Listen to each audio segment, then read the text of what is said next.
Latest updates के लिए हमारे चैनल हलचल इंडिया को लाइक, शेयर एंड सब्सक्राइब कीजिए एंड यस, बेल आइकन को प्रेस करना मत भूलिए।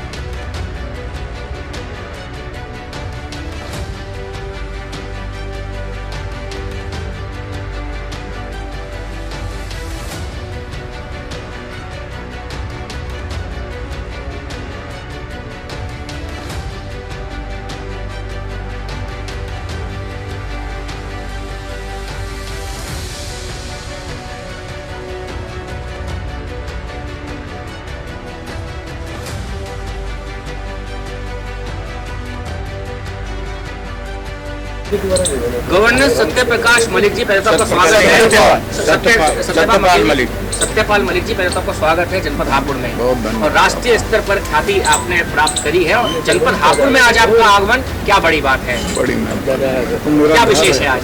घर है मेरा। मैं यहाँ जब मेरे फादर की डेथ हो गई थी तो मेरी बुआ यहाँ थी, तो वो मुझे ले आई थी। तो मैं यहाँ 10 साल का होने तक इसी गाँव में रहा हूँ। मेघालय में आपने अपनी सेवाएं दी और कई राज्यों में आपने अपनी सेवाएं, जम्मू कश्मीर तक से आपका पूरा एक एक्सपीरियंस जुड़ा हुआ है। और अचानक अगर बात करते हैं आरएलडी पार्टी की, तो आज अगर राष्ट्र की बात करते हैं तो चर्चाओं में एक आपका नाम बना हुआ है।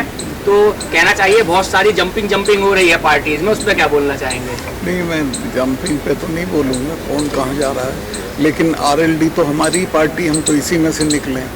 और मुझे जैंत के प्रति एक सॉफ्टनेस है। चौधरी साहब के पोते हैं वो, मैं उनके साथ शामली जा रहा था, कल जाना था, लेकिन वहाँ 144 लगी हुई है। तो मैं कानूनी पोजीशन पे रहते हुए 144 नहीं तोड़ सकता था, तो उसको मीटिंग को पोस्टपोन कर दिया। फिर किसी तारीख में हम लोग दोनों जाएंगे। क्योंकि आप अभी उत्तर प्रदेश में हैं, उत्तर प्रदेश में आगामी निकाय चुनाव हैं, उसमें क्या स्थिति देख रहे हैं आप? क्योंकि आपका एक अध्ययन बहुत बड़ा है और फिर 24 में चुनाव अब आ ही रहे हैं केंद्र। मुझे इसकी कोई जानकारी नहीं है। अब आपका कार्यकाल पूरा हो रहा है, तो आगे की क्या तैयारी है? आगे की मेरी कोई तैयारी नहीं। मैं कोई चुनाव नहीं लड़ूंगा, मैं कोई पार्टी नहीं ज्वाइन करूंगा। जो मैं जिनका हमदर्द हूँ, जो मेरे हमदर्द हैं, उनके लिए जाऊंगा चुनाव में। तो और बाकी एक कश्मीर पे किताब लिखूंगा। कैराना से चुनाव लड़ने की चर्चा है, कोई सवाल ही नहीं ये बड़ी बात है कि आप चुनाव नहीं लड़ेंगे? आप बिल्कुल नहीं लड़ूंगा। इस काम से आपका गहरा नाता रहा है, तो इस बारे में थोड़ा बताइए। इस गांव में मेरा बचपन बीता है, मैंने बहुत चीज़ें यहाँ सीखी हैं। और यहाँ मैं बता सकता हूँ कहाँ किसका बाग है, कहाँ किसके खेत हैं, सब मुझे जानकारी है। 3 बड़े काम क्या रहेंगे अब आपके? 3 नहीं रहेंगे। एक तो ये रहेगा कि जहाँ भी किसानों का जमावड़ा होगा, जहाँ भी वो संघर्ष में होंगे, उनके बीच में जाऊँगा और किसानों को संगठित करूँगा। 2-3-4 स्टेट में तो कम से कम मेरे संपर्क हैं, उन सब में जाऊँगा, चूँकि उनकी मांगें अभी मानी नहीं गई हैं, उनके साथ धोखा हो रहा है। इसके बाद इलेक्शंस जब होंगे तो वो तो उस वक्त तय होगा, लेकिन मैं जो किसान समर्थक पार्टियां हैं उनकी मदद करूंगा। तो क्या आप रालोद ज्वाइन करने वाले हो? नहीं, मैं कोई पार्टी ज्वाइन नहीं करूंगा।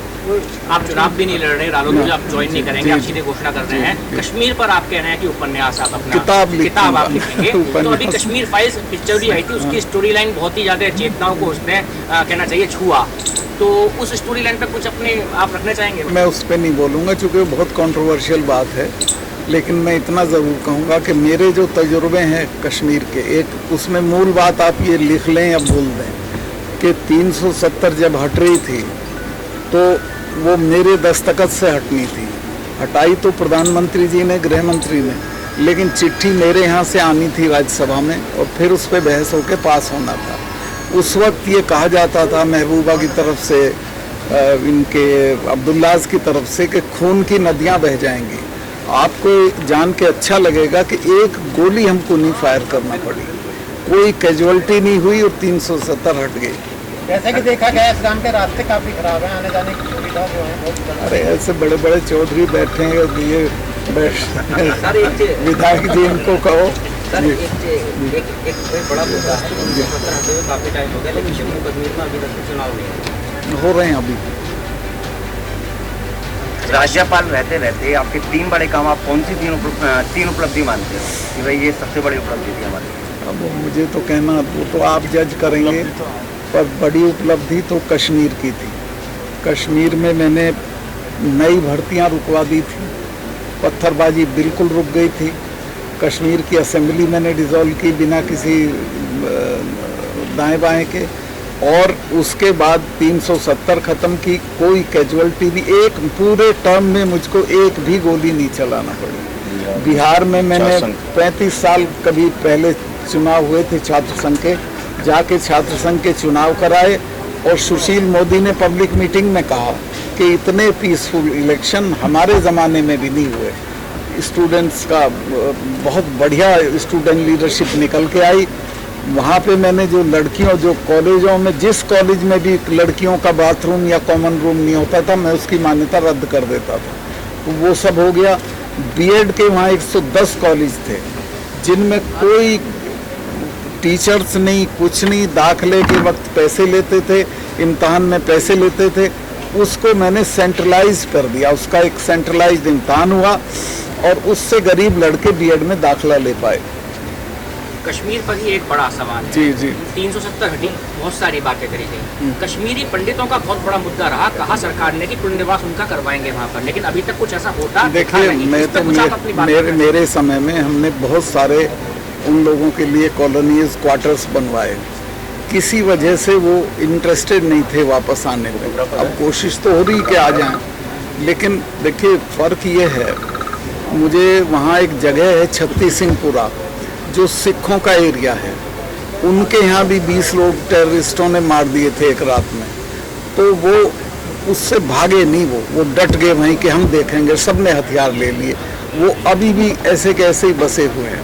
वो मुझे मिलने आए थे, तो उन्होंने कहा कि साहब ये जो है हमें ये दिक्कत है कि हमारी बच्चियाँ इनके गांव से निकल के पढ़ने जाती हैं, हमें एक गर्ल्स कॉलेज दे दो। मैं कहा गर्ल्स नहीं, बॉयज़ भी 2 डिग्री कॉलेज दूंगा।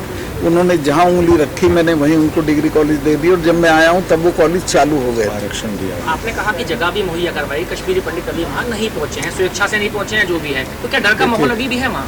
देखिए, डर का माहौल तो मानने के ऊपर है। अब ये सिख भी तो हैं, ये तो कश्मीरी पंडित तो बहुत बड़ी तादाद में, अगर ये तय कर लें कि यहीं रहेंगे तो 2 इनके मरेंगे तो एक उनका भी मरेगा सामने वालों का, और मरना मारकाट बंद हो जाएगी। तो मेरी तो, और मैंने एक और काम किया कि इनकी जहाँ कॉलोनीज बनवाई उसी के बराबर में पुलिस की कॉलोनीज भी बनवा दी कि बराबर में पुलिस रहे, तो जा सकते हैं, सेफ है अब तो। आरक्षण दिया पर बैठे हुए थे आपकी, जब किसान जब बॉर्डरों पर धरने पर बैठे हुए थे, आपने बेबाक राय दी थी कि जो 3 कृषि बिल थे, तो आज जब अब आपका कार्यकाल पूरा होने वाला है, क्या आप किसानों के साथ जो किसानों के मुद्दे होंगे उनको लेकर उनके साथ जुड़ेंगे? बिल्कुल लड़ूंगा, मैं यही काम करूंगा।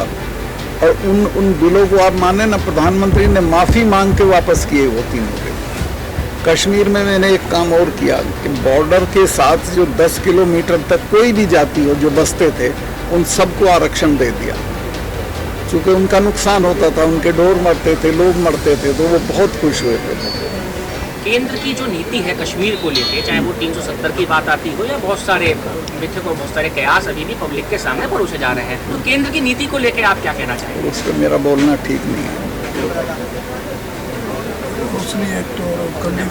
एक 2 चीज़, हाँ, एक रोशनी एक्ट था वहाँ, जिसमें सरकारी ज़मीनें सस्ते दाम पे नेताओं ने ले ली थी, और बड़ी बड़ी ज़मीनें ले ली थी। उस पर मैं सीबीआई इंक्वायरी बैठा के आया, और अब नेता फंसने वाले हैं, सबके बंगले कैंसिल हो गए, बंगले बड़े बड़े, उनमें स्विमिंग पूल और क्या क्या, और सस्ते दाम पे ले लिया था। फिर मैंने कमिश्नर जम्मू को कहा कि यहाँ जितनी ज़मीन है उसका सर्वे कराओ, तो उसने कहा जी बहुत ज़मीनें हैं, तो लेकिन आपके जाते ही नेता लोग इसको खा जाएंगे। वहाँ क्यों? कह लिया यहाँ तो एक है भाई, खूंटा गाड़ दें भैंस का कि हमारा कब्जा हो गया। तो मैं कहा ऐसा करो, 3 लेफ्टिनेंट जनरल थे वहाँ, 3 कोर थी लद्दाख तक, तीनों को बुलाओ, चूँकि इनके यहाँ ब्रह्मोस मिसाइल वगैरह कैंट में कहाँ रखे हैं बेचारे, मैं इनको अलॉट कर दो। वो सारी ज़मीन मैंने आर्मी को अलॉट करा दी थी। एक काम और मैंने वहाँ किया जिसका प्रचार कम हुआ है। एक दिन मुझे गडकरी जी का फ़ोन आया, उन्होंने कहा सतपाल भाई मेरे पास अमरिंदर सिंह बैठे हैं। मैं कहा बताओ, दे दो उनको फ़ोन। तो अमरिंदर जी से मेरे अच्छे संबंध थे, तो मैंने उनको पूछा क्या बात है भाई साहब? कहने लगे यार हमारे और आपके बीच में पानी का समझौता होना है, 40 साल से नहीं हो पा रहा, आप करा दोगे तो हो जाएगा। मैं कहा आप अपने इरिगेशन मिनिस्टर को भेज दो, मैं 15 मिनट में करा दूंगा। तीसरे दिन उनका इरिगेशन मिनिस्टर आ गया और झगड़ा किस चीज़ पे करते थे महबूबा और ये लोग कि किसका कंट्रोल रहेगा। मैंने कहा किसी का कंट्रोल नहीं रहेगा, जॉइंट सुपरविजन रहेगा, ये क्लॉज लिख दो। ये लिख दी, मिठाई बट गई, वो हो गया। और अब उसका नतीजा क्या हुआ है कि विकास चौधरी के यहाँ पर पहुंचे, उनसे क्या नाता है? बात हो जाने क्या कह रहे विकास चौधरी के यहाँ पर पहुंचे, उनसे क्या नाता है? नाता परिवार है मेरा। तो उस समझौते के बाद 25,000 हेक्टेयर में तो सिंचाई, कंडी कहते थे सूखे को, शाहपुर कंडी प्रोजेक्ट है वो, तो जम्मू में 25,000 हेक्टेयर में सिंचाई बढ़ जाएगी, 7,000 हेक्टेयर में पंजाब में बढ़ जाएगी और बाकी बचा पानी राजस्थान और हरियाणा को जाएगा और पाकिस्तान को एक बूंद नहीं जाएगी, जो सारा चला जाता था।